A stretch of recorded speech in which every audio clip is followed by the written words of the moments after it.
ሰላም ውድ ተመልካቾቻችን እንዴት ሰነበታችሁ? የእግዚአብሔር ስም የተመሰገነ ይሁን።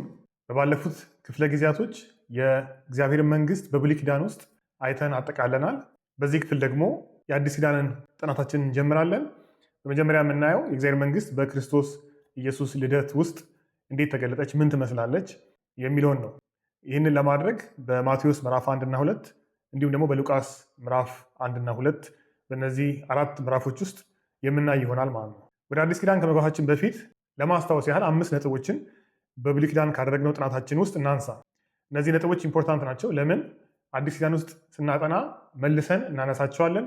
ከእነሱ ጋር እያገናኘን እያያያዝን የእግዚአብሔር መንግስት በክርስቶስ ኢየሱስ ልደት ውስጥ የምናይ ስለሚሆን ማለት ነው። የመጀመሪያው ነጥብ እግዚአብሔር አዳምና ሔዋንን ሲፈጥራቸው የሰጣቸው ተልዕኮ እና በረከት ነው። ምንድን ነው ይሄ? መብዛትና መግዛት ብለናል። እንዲበዙ ምድርን ሁሉ እንዲሞሉ እና ደግሞ እንዲገዙ ነው። ይህ የተሰጣቸው ተልዕኮ ነው ወይ ደግሞ በረከት ነው ብለናል። ቀጥሎ በአዳምና በሔዋን ውድቀት ውስጥ ደግሞ እግዚአብሔር የሰጠው ተስፋ፣ እሱም ከሴቲቱ የሚወለደው የእባቡን ራስ እንደሚቀጠቅጥ የተናገረው ነው። ቀጥሎ ሁለተኛው ነጥብ አብርሃም በሚጠራበት ጊዜ እግዚአብሔር የሰጠው በረከት ነው። እነዚህ በረከቶች እግዚአብሔር ዘር እንደሚሰጠው፣ እንደሚያበዛው፣ ምድር እንደሚሰጠው፣ ከእሱ ነገስታት እንደሚወጡ፣ አሕዛብ ሁሉ በዘሩ እንደሚባረኩ እግዚአብሔር ተስፋ ገብቶለታል። ሁለተኛው ነጥብ ይሄ ነው ማስታወስ ያለብን ከብሉይ ኪዳን ጥናታችን ማለት ነው። ሶስተኛው በዳዊት መንግስት ውስጥ እግዚአብሔር የተናገረው ተስፋ ምንድን ነው? ይሄ በሁለተኛ ሳሙኤል ምዕራፍ 7 ውስጥ እግዚአብሔር የዳዊት ዘር ለዘላለም እንደሚገዛ የሰጠው ተስፋ ወይም ኪዳን አለ። አራተኛ ዳንኤልን ስናጠና በዳንኤል መጽሐፍ ምዕራፍ 7 ውስጥ የሰው ልጅ ተብሎ የጠቀሰውን አይተናል። ይህ የሰው ልጅ ከእግዚአብሔር የዘላለም መንግስት እንደተቀበለ፣ የእሱ መንግስት የነዛን የሰው መንግስታት ሁሉ እንደምታሸንፍ የተነገረበት ነው። የመጨረሻው የምርኮውን ጊዜ አይተን እናጠቃለን ነው። እስራኤልም ይሁዳም ሁለቱም ተማርከዋል። ከይሁዳ የተወሰኑት የሚሆኑት ተመልሰዋል። ነገር ግን ሁሉም አልመጡም። የ70 ዓመት ምርኮ አልቋል ብለናል። ግን የ70 ዓመት ምርኮ ቢያልቅም በነቢያት የተነገረው የመጨረሻው ተስፋ ወይ ደግሞ የእስራኤል ህዝብ ሁሉ መጎብኘት ገና እንዳልመጣ አይተናል። ስለዚህ እነዚህ 5 ነጥቦች የአዳምና የሔዋን ተልዕኮ ወይም በረከት፣ ለአዳምና ለሔዋን የተሰጠው ተስፋ፣ የአብርሃም በረከት፣ የዳዊት ኪዳን፣ የሰው ልጅ የተባለው በዳንኤል መጽሐፍ ውስጥ እና የምርኮ ጊዜ፣ እነዚህ ነጥቦች መልሰን በጥናታችን ውስጥ እናነሳቸዋለን። ስለዚህ ወደ ማቴዎስ ወንጌል ምዕራፍ 1 እንሂድ። ማቴዎስ ወንጌል ምዕራፍ 1 ከቁጥር 1 እስከ 17 ያለው ትውልድ እንደሚዘረዝረው ሲጀምር ቁጥር 1 ላይ ምን ይላል? የዳዊት ልጅ የአብርሃም ልጅ የኢየሱስ ክርስቶስ ትውልድ መጽሐፍ። ይሄ ትውልድ የሚለው ቃል ወዴት ነው የሚወስድን? ወደ ብሉይ ኪዳን ሀሳብ ይወስደናል። በሂብሩ ቶሎዶት ወይ በግሪክ ጌኔሲስ የሚሉት፣ ጌኔሲስ በተለይ የሚለው ወደ ጄኔሲስ ወደ እንግሊዝኛው የዘፍጥረት መጽሐፍ ታይትል የሚወስደን። በዘፍጥረት መጽሐፍ ውስጥ 13 ጊዜ ሲደጋገም እናየዋለን። ከ13ቱ ደግሞ 10 ጊዜ ያህል በጣም ኢምፖርታንት የሆነ በተለይ ከሰማይና ምድር መፈጠር ቀጥሎ የአዳምን የኖህ ልጆችን እያለ የሚያስፈልጉ ቦታዎች ላይ መጽሐፉን ለ10 ሲከፋፍለው የምናየው። እናንተ ጊዜ ሲኖራችሁ ሄዳችሁት። እኛ ለምሳሌ ያህል ከዚህ ክፍል ጋር የሚሄድልን የዘፍጥረት መጽሐፍ ምዕራፍ 5 ቁጥር 1 ላይ ያለው ነው። የአዳም የትውልዱ መጽሐፍ ይህ ነው ይላል። ከዛ የአዳምን ትውልድ ይዘረዝራል። ስለዚህ ያንኑ አይነት መንገድ ነው የተከተለው። ማቴዎስም ሲጀምር የኢየሱስ ክርስቶስ ትውልድ መጽሐፍ ልክ እንደ ዘፍጥረት ምዕራፍ 5 ቁጥር 1 የአዳም የትውልዱ መጽሐፍ እንደሚለው ማለት ነው። ምን እያለን ነው? አዲሱ አዳም፣ አዲሱ ዘፍጥረት ማለት አዲስ ፍጥረት ተጀመረ፣ አዲሱ አዳም ይኸው መጣ፣ የእሱ ትውልድ እያለ የክርስቶስ ልደት ይተርካል ማለት ነው። በዚህ ቁጥር 1 ውስጥ የዳዊት ልጅ የአብርሃም ልጅ ብሎ ኢየሱስን ሲገልጠው እናያለን። የዳዊትም ዘር ስለሆነ የአብርሃምም ዘር ስለሆነ እነዚህ ሁለት ሰዎች ደግሞ በእግዚአብሔር መንግስት ታሪክ ውስጥ እንዳየነው በጣም ትልቅ ቦታ ያላቸው ሰዎች ናቸው። እግዚአብሔር ከገባላቸው ተስፋ የተነሳ ኢየሱስ ከነሱ መምጣቱን ይገልጻል ማለት ነው። ሲነሳ በዳዊት ነው የጀመረው። የዳዊት ልጅ ብሎ ነው የአብርሃም ልጅ ያለው። ዳዊት በዚህ ክፍል ውስጥ ከቁጥር 1 እስከ 17 ባለው ውስጥ ዳዊት ትልቅ ቦታ አለው። እንደውም ክፍሉን ሁሉ ያዋቀረው በዳዊት ስም ነው። ምን ማለት ነው? ማቴዎስ ራሱ እንደሚገልጽልን 14 ትውልድ ከአብርሃም እስከ ዳዊት፣ 14 ትውልድ ከዳዊት እስከ ምርኮ፣ 14 ትውልድ ከምርኮ እስከ ክርስቶስ ልደት ድረስ ብሎ ይከፍለዋል። ለምን በ14 ከፈለው ብለን ስንጠይቅ ከዳዊት እስከ ምርኮ ድረስ ያሉት ሰዎች 14 ብቻ ሆኖ አይደለም። ነገር ግን አሁን ሊያስተላልፍ የፈለገው መልእክት ኢየሱስ የዳዊት ልጅ ነው፣ ኢየሱስ ከንጉሥ ዘር ነው የመጣው የሚለውን ለማስተላለፍ በ14 እንደከፈለና አንዳንድ ሰዎች እንደውም እንዳልተካተቱ እናያለን። ለምሳሌ ለመጥቀስ ያህል በኢዮራም እና በኦዚያን ወይም አዛሪያስ በሚባለው በሁለቱ ነገስታት መካከል አካዚያስ፣ ኢዮአስ እና አሜሲያስ የተባሉት አልጠቀሱም። ልክ እንደዚሁ አይነት ተመሳሳይ የዘር ሊስት በምናይበት ጊዜ ለምሳሌ በአንደኛ ዜና ምዕራፍ 3 ቁጥር 11 እና 12 ውስጥ እነዚህ ሰዎች ተጠቅሰዋል። ማቴዎስ በዘረዘረበት ደግሞ ውስጥ እነዚህ ሰዎች የሉም። ስለዚህ ምንድን ነው የሚያሳየው? 14 ሚሊዮን ያስቀመጠው እያንዳንዱን ሰው ለመዘርዘር ሳይሆን በዛ ውስጥ የሚያስተላልፈው መልእክት ስላለ ነው። ምንድን ነው ይሄ መልእክት? 14 ሚሊዮን ቁጥር ራሱ የመጣው ከዳዊት ስም ነው። የዳዊት ስም በሂብሩ ዳቪድ 3 ሌተሮች ናቸው። እያንዳንዱ ፊደል የሚወክለው ቁጥር አለ። ለምሳሌ በእኛ በአማርኛ ሀ የምትለውን ፊደል አንድ ቁጥር ብንሰጣት ለ2 ቁጥር፣ ሀመንኋ 3 ቁጥር፣ መ 4 ቁጥር ብትሆን ሀለ ሀመ ብዬ ብጽፍ ምን ማለት ነው? አራቱ መደመር ነው። 1 ሲደመር 2 ሲደመር 3 ሲደመር 4 እንደማለት ነው። ያ ማለት 10። ስለዚህ ሀለ ሀመ 10 ቁጥርን ይወክላል ማለት ነው። ልክ እንደዛው ዳ ወይ ደግሞ ዳሌት የተባለው በሂብሩ 4 ቁጥር ነው። ቫቭ የተባለችው ደግሞ 6 ቁጥር ናት። ዳ ደግሞ እንደገና 4 ቁጥር ነው። ስለዚህ እነዚህን ስንደምራቸው ስንት ይመጣል? 14። ስለዚህ ዳቪድ ኦር ዳዊድ በሚል በዚህ ነው የተከፈለው። ስለዚህ ዓላማው ምንድነው እንዳልነው ከቁጥር 1 እስከ 17 ያለው በሙሉ በዳዊት ስም የተከፈለው ኢየሱስ የዳዊት ልጅ መሆኑን ለማሳየት፣ ንግስናውን ለማሳየት፣ የእግዚአብሔር መንግስት በክርስቶስ እንደሆነች አሁን ለማሳየት ነው ይህንን ያደረገው ማለት ነው። ሌላው በዚህ በኢየሱስ ክርስቶስ የትውልድ ሐረግ ውስጥ የምናየው ለየት ያለ ነገር 4 ሴቶች ተጠቅሰዋል። ብዙ ጊዜ በአይሁድ የዘር ሐረግ ውስጥ ወንዶች ብቻ የሚጠቀሱት ሴቶችን አይጠቅስም። በዚህ ቦታ ግን ማቴዎስ 4 ሴቶችን አስገብቷል። እነዚህም ትዕማር ቁጥር 3፣ ራኬብ የተባለችው ወይም ረአብ ቁጥር 5፣ ሩት ቁጥር 5፣ የኦሪዮ ሚስት የተባለችው ቤርሳቤ ቁጥር 6። እንደምናውቀው ረአብና ሩት ከአሕዛብ ወገን ናቸው፣ እስራኤላዊ አይደሉም። ስለ ትዕማርና ስለ ቤርሳቤ በግልጽ የተነገረ ነገር ስለሌለ መናገር ይከብዳል። እነዚህ 4 ሴቶች ኮመን የሚያደርጋቸው ነገር ምንድን ነው? ጅማሬያቸው ጥሩ አልነበረም። ትዕማርም የታሰበላትን አላገኘችም። እንደ ጋለሞታ ሴት መስላ ከይሁዳ ጋር አብራ ስትሆንና ልጅ ስትወልድ እናያለን። ዘፍጥረት ምዕራፍ 38 ላይ ይህንን ታሪክ እናገኛለን። ስትጀምር ባል አልተሰጣትም። ስለዚህ የተጠቃች ሴት ነበረች። ነገር ግን በእምነትና በድፍረት ለራሷ ልጅ እንደተካች እናያለን። ልክ እንደዛው ረአብም ጋለሞታ ነበረች። ነገር ግን በእምነት ከሚጠፉት ጋር አልጠፋችም። በኢያሱ መጽሐፍ ምዕራፍ 2 ላይ ታሪኩ እናገኘዋለን። ሩትም ከሞዓብ የመጣች ሴት ናት። ነገር ግን በእምነት ከእስራኤል ሕዝብ ጋር ተቀላቅላ ከቦዔዝም የዳዊትን አያት እንደወለደች እናያለን። የመጨረሻይቱ ቤርሳቤ ናት። እርሷም ባሏ ተገድሎባታል። ከዳዊት ጋር ተኝታለች ፈልጋ ባይሆንም፣ ነገር ግን ፍጻሜ ላይ ግን በድፍረት ንጉሱ ጋር ገብታ ሰለሞንን እንዲያነግሰው የሰጠውን ቃል አስታውሳ ይህንን ስታስፈጽም እናያለን። እነዚህ 4 ሴቶች ጅማሬያቸው እንዳለው የተበላሸ ወይም ደግሞ ጥሩ ያልሆነ ቢሆንም መጨረሻ ላይ ግን በእምነትና በድፍረት ወደ መሲሁ ዘር የገቡ ሴቶች እንደሆኑ እናያለን። ስለዚህ በአጭሩ ከቁጥር 1 እስከ 17 ድረስ የሚያሳየን ነገር ምንድን ነው? አብርሃም፣ ዳዊት፣ የምርኮ ጊዜ እና መሲሁ ክርስቶስ መወለድ፣ እግዚአብሔር ለአብርሃም የሰጠው በረከት፣ ለዳዊት የገባለት ኪዳን፣ በምርኮ ውስጥ ደግሞ እግዚአብሔር እስራኤልን እንደቀጣና መጨረሻ ላይ በመሲሁ እስራኤልን ሊያድስ እንደሆነ የሚያሳይ መዋቅር ነው ማለት ነው። ይሄ ከዚህ በፊትም እንዳነሳ ነው ይሁዳ ከምርኮ ተመልሳለች፣ ከ70 ዓመት ምርኮ። ነገር ግን ስቲል አሁንም በምድራቸው በሮም ቀኝ ግዝ ነው ያሉት። ስለዚህ ነፃ አልወጡም። የተሰጣቸው ተስፋ ቃል ሁሉ አልሆነላቸውም። አሁንም በባርነት እንዳሉ ነው የምናየው። በዚህ ሁኔታ ውስጥ ነው ክርስቶስ የተወለደው። ስለዚህ ለዚህ ምርኮ መፍትሄ የሚሆን እንደሆነ ነው የምናየው። ከዚህ ጋር ተያይዞ የሚቀጥለው ክፍል እዛው ማቴዎስ ምዕራፍ 1 ከቁጥር 18 እስከ 25 ባለው ውስጥ የክርስቶስን መረገዝና መልአኩ ለዮሴፍ የነገረውን ነገር እዚህ ላይ ይናገራል። ከዛ ውስጥ ቁጥር 21 ላይ ለዮሴፍ የነገረውን እንመልከት። እንደዚህ ይላል፣ ልጅም ትወልዳለች፣ እርሱም ሕዝቡን ከኃጢአታቸው ያድናቸዋልና ስሙን ኢየሱስ ትለዋለህ። ስሙን ማ ትለዋለህ? ኢየሱስ። በዕብራይስጥ የሆሹዋ የሚባለው እኛ ኢያሱ የምንለው፣ በግሪክ ኢየሱስ የሚለው ተመሳሳይ ነው። ምንድነው ትርጉሙ? ያህዌ ደህንነት ነው፣ እግዚአብሔር ደህንነት ነው የሚል ነው። እዚህ ላይ እንደሚናገረው ስሙ የተሰጠው ለምንድን ነው? ስራው ምንድን ነው? ህዝቡን ከኃጢአታቸው ያድናቸዋል።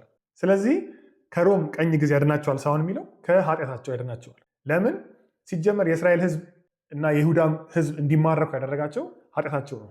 ስለዚህ መዳን ያለባቸው ከሰዎች አገዛዝ ሳይሆን ከውስጣቸው ፕሮብለም ከኃጢአት ነው መጀመሪያ ነፃ መውጣት ያለባቸው እና ለዚህ እንደመጣ ይናገራል ማለት ነው። ቀጥሎ በዚሁ ክፍል ውስጥ ደግሞ ይህ ኢየሱስ አማኑኤል እንደሆነ እግዚአብሔር ከኛ ጋር ነው የሚለውን ይናገራል። ምንድነው የሚያሳየው? ይሄ ኢሳይያስ መጽሐፍ ምዕራፍ 9 ቁጥር 6 ላይ እንዳየ ነው ይህ መሲህ የእግዚአብሔር ባህሪ ያለው እንደሆነ መለኮት እንደሆነ እግዚአብሔር ራሱ ከኛ ጋር ነው እንደማለት እንደሆነ የሚያሳይ ነው። ወደ ምዕራፍ 2 ስንገባ መጀመሪያ የምናገኛቸው ሰብአ ሰገልን ነው።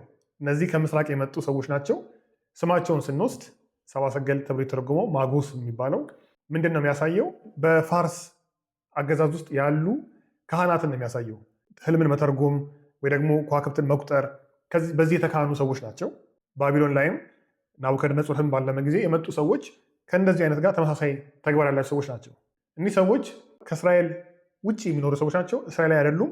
በኮከብ ተመርተው የአይሁድን ንጉሥ ለማየት ወደ ኢየሩሳሌም ይመጣሉ። ከመጡ በኋላ ይህንን ለሄሮድስ በነገሩት ጊዜ ሄሮድስ ደግሞ ከአይሁድ መምህራንና ከፈሪሳውያን ጋር ሲማከር የት ነው ንጉሱ የሚወለደው? የት ነው ይሄ መሲህ በእናንተ መጽሐፍ የተነገረው ብሎ ሲጠይቃቸው ከሚክያስ ምዕራፍ 5 ቁጥር 2 በቤተልሔም ነው ብሎ ይነግሩታል። ነገር ግን ሄደው ሲፈልጉ ይህንን ሲመረምሩ አናይም። በዛው ተቀምጠው ቃሉን ያውቃሉ። እንደነዚህ እንደ ሰብአ ሰገል ከሩቅ እንደመጡት እነሱ ቅርብ ሆነው ይህንን ሲፈልጉ አናይም። እነዚህ ሰብአ ሰገል ግን ይህን እድል ሰጥቷቸው ሄደው ለማየት እና ለመስገድ የሚያስፈልገውን ክብር ለንጉስ የሚሰጠውን ያንን አይነት ክብር ያንን አይነት ስጦታ ሲሰጡት እናያለን። ይሄ ምንድን ነው የሚያሳየን? በኢየሱስ ልደት ውስጥ ገና ከጅማሬው ራሱ በገዛ ህዝቡ እንዳልተፈለገ። ምክንያቱም ከሩቅ ሀገር እኒህ ሰዎች ሲመጡ የሀገሩ ሰዎች ይህንን ሲሰሙ የእውነት የነገር ተፈጸመ፣ በቤተልሔም ተወለደ ንጉስ ብለው መፈለግ ነበረባቸው። ምንም አይነት እንቅስቃሴ ሲያደርጉ አናይም። ስለዚህ ቸል እንደተባለ ገና ኢየሱስ ከልደቱ ጀምሮ እንዳልተፈለገ የሚያሳይ ነው። ይሄን ደግሞ ስናይ ወደ ምን ወስደናል? አሁንም ወደ ዳዊት ታሪክ። ዳዊት በልጅነቱ ራሱ የገዛ ቤተሰቡ እንደረሳው እንዳልተቀበሉት ተቀብቶ እንኳን ሳለ ወንድሞቹ እንደ ትዕቢተኛ እንደቆጠሩት አይተናል። ስለዚህ በዳዊት ምሳሌ ነው ኢየሱስ የመጣው። እሱም ከልጅነቱ ጀምሮ እንዳልተፈለገ ነገር ግን ከእስራኤል ውጭ በሆኑ በአሕዛብ ግን የከበረ እንደሆነ እናያለን። ከዚህ በኋላ በዛው በማቴዎስ ምዕራፍ 2 ውስጥ የምናየው ምንድን ነው? ሄሮድስ ሊገለው ስለፈለገ ይህንን ሕፃን ኢየሱስና ቤተሰቡ ወደ ግብፅ ይሰደዳሉ። ያም የሆነበት ምክንያት ማቴዎስ ሲናገር በሆሴ ምዕራፍ 11 ቁጥር 1 ላይ ልጄን ከግብፅ ጠራሁት የተባለው ትንቢት እንዲፈጸም ነው ይላል። ይህ ትንቢት የተነገረው ለእስራኤል ነው። እግዚአብሔር እስራኤል በበደለችበት ጊዜ አስማርኳታል። ነገር ግን ልክ እንደ መጀመሪያው እንደ ዘጸአቱ ጊዜ እግዚአብሔር አሁንም ዘጸአቱ እንደሚያደርግላት በሆሴ የተናገረው ትንቢት ነው። ሁለተኛ ዘጸአት ለእስራኤል እንደሚሆን እግዚአብሔር እስራኤል ማለት ልጁ እስራኤልን ከግብፅ እንደገና እንደሚጠራ በምሳሌ ከባቢሎን ከአሶር እንደሚጠራ እግዚአብሔር የተናገረበት ተስፋ ነው። አሁን በማ ሲፈጸም እናያለን? በክርስቶስ ሕይወት ክርስቶስ ከግብፅ መምጣቱ ምንድን ነው የሚያሳየው? እግዚአብሔር ለእስራኤል የተናገረውን ተስፋ ኢየሱስ እንደፈጸመው ነው። ከዚህ በኋላ በምናደርገው ጥናታችን በሙሉ የምናየው ይህንን ነው። ለእስራኤል የተነገሩት ነገሮች በሙሉ ወይ ደግሞ እስራኤል ያደረገቻቸው ነገሮች በሙሉ ወይ ደግሞ እስራኤል ከማድረግ ፌል ያደረገችባቸው ነገሮች በሙሉ አሁን ክርስቶስ ኢየሱስ እየፈጸማቸው ሲሄድ እናያለን። በእስራኤል ዱካ የተከተለ ጌታ የተበላሹት ነገሮች እያስተካከለ ራሱ እየፈጸመ የተነገሩትን ቀጥተኛ ትንቢቶችንም ወይም ደግሞ ተዘዋዋሪ የሆኑ ትንቢቶች ለእስራኤል የተነገሩትን ሁሉ እየፈጸመ ሲሄድ ነው የምናየው። ከዚህ በኋላ ወደ ሉቃስ ወንጌል ምዕራፍ 1 እና 2 ነው የምንሄደው። ልክ እንደዚሁ በሉቃስ ወንጌል የመጀመሪያዎቹ ምዕራፎች ውስጥ የክርስቶስን ልደት ነው የምናየው። በምዕራፍ 1 ከቁጥር 26 እስከ 38 ባለው ውስጥ መልአኩ ገብርኤል ለማርያም መጥቶ የሚያበስራት ምስራች ነው የሚገኘው። በዚያ ውስጥ ቁጥር 31 እስከ 33 ያለውን እንይ። እንደዚህ ይላል፣ እነሆም ትጸንሻለሽ፣ ወንድ ልጅም ትወልጃለሽ፣ ስሙንም ኢየሱስ ትይዋለሽ። እርሱም ታላቅ ይሆናል፣ የልዑል ልጅም ይባላል። ጌታ አምላክም የአባቱን የዳዊትን ዙፋን ይሰጠዋል፣ በያዕቆብም ቤት ላይ ለዘላለም ይነግሳል፣ ለመንግስቱም መጨረሻ የለውም። ምንድን ነው እዚህ ላይ የሚለው? እግዚአብሔር የአባቱን የዳዊትን ዙፋን ይሰጠዋል። ይህንን ሲል የሚያስታውሰን ምንድን ነው? ሁለተኛ ሳሙኤል ምዕራፍ 7 እግዚአብሔር ለዳዊት የገባለት ተስፋ አሁን በማን ሊፈጸም ነው? በዚህ ልጅ በኢየሱስ። እሱስ ደግሞ ምን ያደርጋል? በዳዊት ዙፋን ላይ ሆኖ በይሁዳ ላይ ብቻ ይገዛል ሳይሆን የሚለው በያዕቆብ ቤት ላይ። ያዕቆብ ማንን ይወክላል? 12ቱ ነገዶች። ስለዚህ ሁሉንም እስራኤል አንድ አድርጎ ልክ ዳዊት በነበረ ጊዜ እንደገዛው እነዚህን ህዝቦች አንድ አድርጎ እንደሚገዛ ነው የሚያሳየው። ይህ ደግሞ በነቢያት የተነገረው ተስፋ ፍጻሜ እንደሆነ ነው የምናየው። እስራኤልና ይሁዳ አንድ ይሆናሉ የሚለው ማለት ነው። በዚህ ቁጥር ውስጥ እንደሚናገር መንግስቱ ደግሞ ልክ እንደነ ሰለሞን ወይ ደግሞ እንደ ሌሎች ነገስታት ጊዜያዊ ሳይሆን የዘላለም መንግስት ነው። እግዚአብሔር ለዳዊት እንደገባለት እግዚአብሔር በዳንኤል ምዕራፍ 7 ውስጥ የሰው ልጅ በተባለ ውስጥ እንዳየ ነው ምን አይነት መንግስት ነው? ይሄ መንግስት የዘላለም መንግስት ነው። ቀጥለን የምናገኘው ምዕራፍ 1 ከቁጥር 39 እስከ 80 ድረስ በዘካርያስ እና በኤልሳቤጥ ህይወት ውስጥ እግዚአብሔር ያደረገውን ነገር የዮሐንስ መወለድን ነው የሚነግረን። እኛ ቁጥር 67 እስከ 75 ያለውን እንደዚህ ይላል። አባቱ ዘካርያስም መንፈስ ቅዱስ ሞላበትና ትንቢት ተናገረ፣ እንዲህም አለ። የእስራኤል ጌታ አምላክ ይባረክ፣ ጎብኝቶ ለሕዝቡ ቤዛ አድርጓልና ከጥንት ጀምሮ በነበሩት በቅዱሳን ነቢያት አፍ እንደተናገረ በብላቴናው በዳዊት ቤት የመዳን ቀንድ አስነስቶልናል። ማዳኑም ከወደረኞቻችንና ከሚጠሉን ሁሉ እጅ ነው። እንደዚህ ለአባቶቻችን ምሕረት አደረገ። ለአባታችን ለአብርሃምም የማለውን መሐላውን ቅዱሱን ኪዳን አሰበ። በእርሱም ከጠላቶቻችን እጅ ድነን በዘመናችን ሁሉ ያለ ፍርሃት በቅድስናና በጽድቅ በፊቱ እንድናገለግለው ሰጠን። በዚህ ቦታ ላይ አብርሃምን ያነሳል፣ ዳዊትን ያነሳል።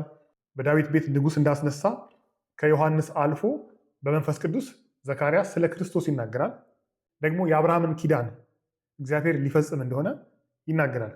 ይህ ልጅ የዳዊትንም የአብርሃምንም ተስፋ ቃል የሚፈጽም ሲጠበቅ የነበረው መሲህ ነው እያለ ነው የሚናገረው። ቀጥሎ በሉቃስ ምዕራፍ 2 ከቁጥር 1 እስከ 20 ባለው ውስጥ ይህ የመሲሁ መወለድ የምስራች ለእረኞች ሲነገር እናያለን።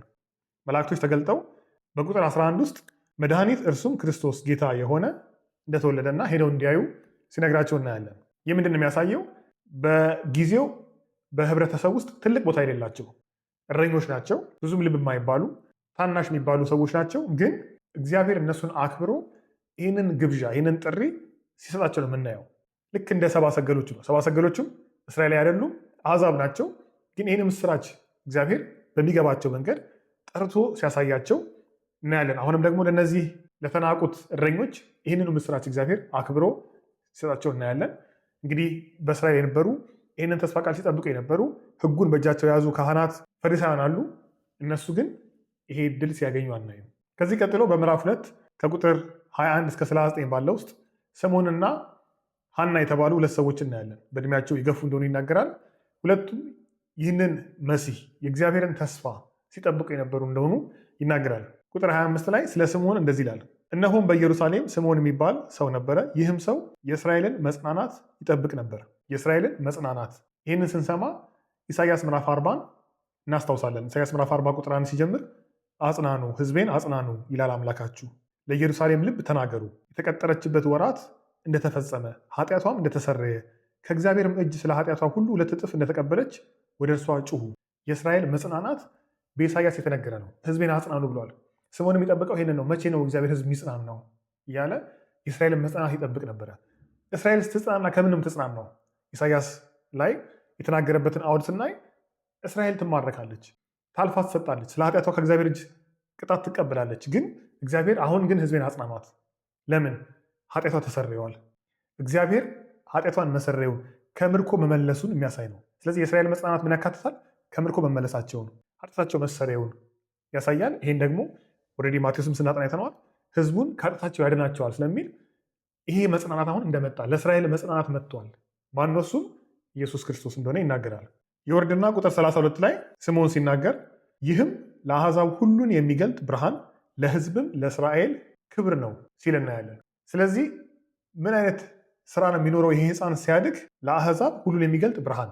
ይህ ደግሞ የእስራኤል ተልእኮ ነበረ። እስራኤል እግዚአብሔር የጠራት ለምንድን ነው?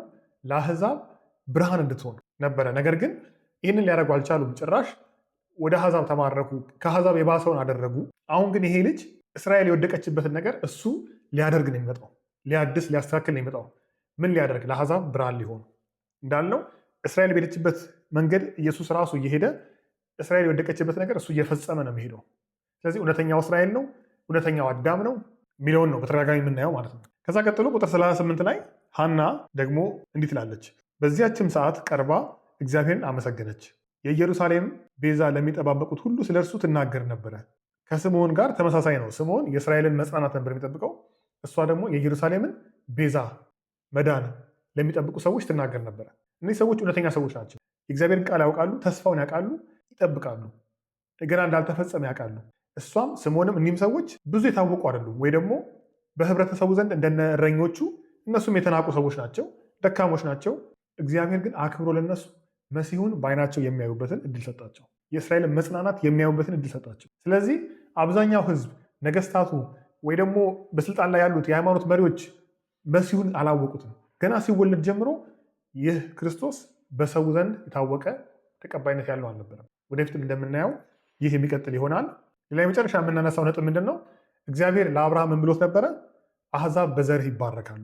እንግዲህ በኢየሱስ ክርስቶስ ልደት ውስጥ የአሕዛብን መምጣት እናያለን። አንድ በማቴዎስ ምዕራፍ 1 ከ1 እስከ 17 ስናይ 4 ሴቶች ተጠቅሰዋል። 2ቱ አሕዛብ እንደሆኑ በግልጽ እናውቃለን።